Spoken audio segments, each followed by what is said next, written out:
Today on Cityline, forensics, genealogy, and murder. We take a more scientific approach to our nation's history and our own.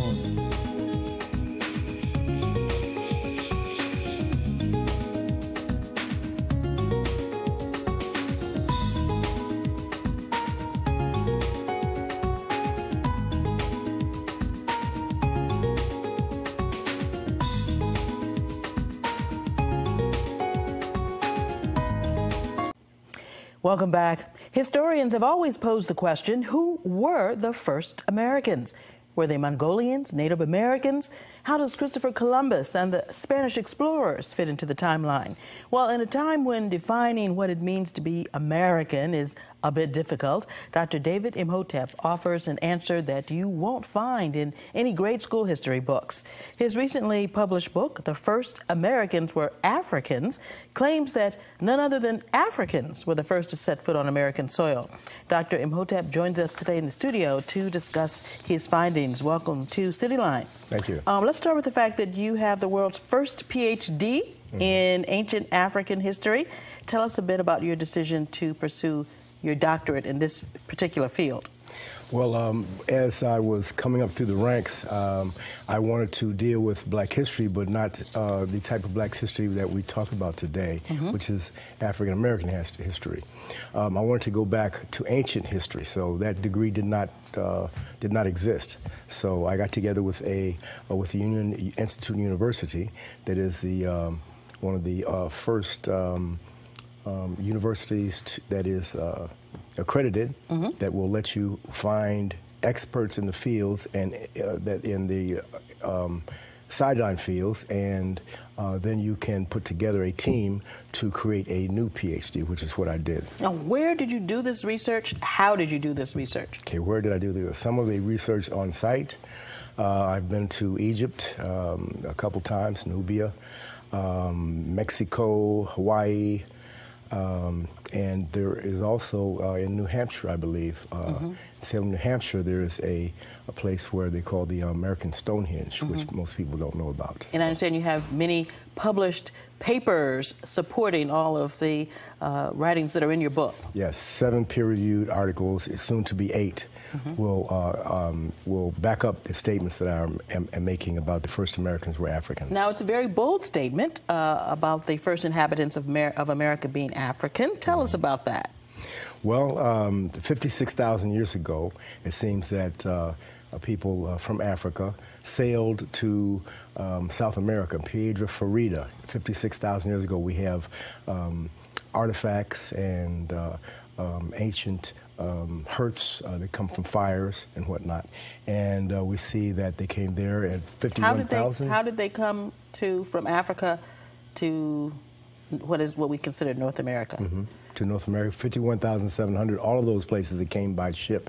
And I'm not talking about wood ships, I'm talking about the reed ships. Reed ships, as Thor Heyerdahl showed that you could sail a reed ship from Africa to South America in his Ra 2 experiment. So they came to the Americas, not necessarily what we consider North America. They were first in South America 56,000 years ago, and then we have a place, Dr. Al Goodyear, University of South Carolina, found a area in South Carolina that dates back to 51,700 BC. And what evidence was found to support the arrival of the Africans in these places? Okay, I mentioned the ones in the first place. The second place, I will say that they found flint spear tips and arrowheads or arrow tips. Now, this would be, of course, a great surprise to historians who have taught us that Columbus and the Spaniards, or even Native Americans, were the first inhabitants of these lands. Yes, that is a story that needs to be updated. Well, why do you think the story was not told? Why wasn't the evidence found prior to the information that you have in this book? I would say a combination of politics in the beginning.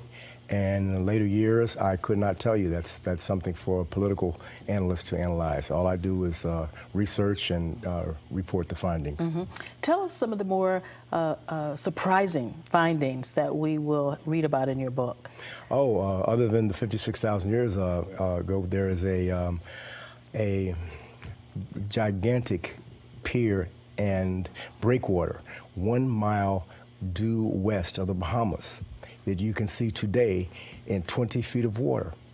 When the Bahamas sank, the Great Bahama Bank, around 7,000 BC, as is in Mr. Boss's dissertation, a fellow named Boss. There was a gigantic island, and there is a pier and a breakwater that you can see, as I said today, in the breakwater. We're talking about 600 yards long, gigantic blocks, as in the pyramid, and between the blocks there is no cement, as in the pyramid, and also as in the pyramid, you can barely fit a razor blade in between. So the analogy there is very, very similar, that these people were conducting international trade. There is, when Cortez, the Spanish conquistador, visited, I say very lightly, the Aztecs, he saw that the King Montezuma wore a lion skin with a lion head when he met him. And then on the other end in Egypt, you see Ramses II. They did a autopsy, if you will, on his remains, and they found inside his stomach American tobacco and cocaine residue from Bolivia. So we're talking about international trade here. And there were no lions in South America. Absolutely so not. They would have had jaguars, to come from... but no African lions. They would have to have come from Egypt. Sorry, Africa. How do the Aztecs and the Mayans interact with the Africans, and what impact did these Africans, other than the international trade you just mentioned, what impact have they had on the shaping of the Americas? The Africans, the beginning before the Mayans and Aztecs, or just in general? Just in general. In general, well, you see, they were there 53,000 years before any other peoples come. The Mongolians, as we're taught, the Asians, who did come across the Bering Straits, did not come over until 3000 BC. That is the closest, the first evidence we have of Mongolians or Asians coming across, because in Dr. Limmick's dissertation, she found that that pass was closed 115,000 years to 8,000 BC. So no one can come over before then, and they did not exist until around 3000 BC.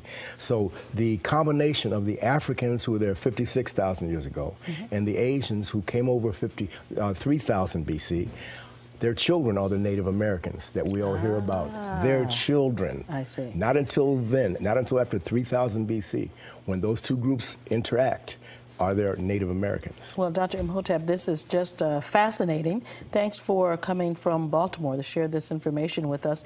Everybody, the book is called The First Americans Were Africans. It's by Dr. David Imhotep. We'll be right back with more of Cityline. Stay tuned.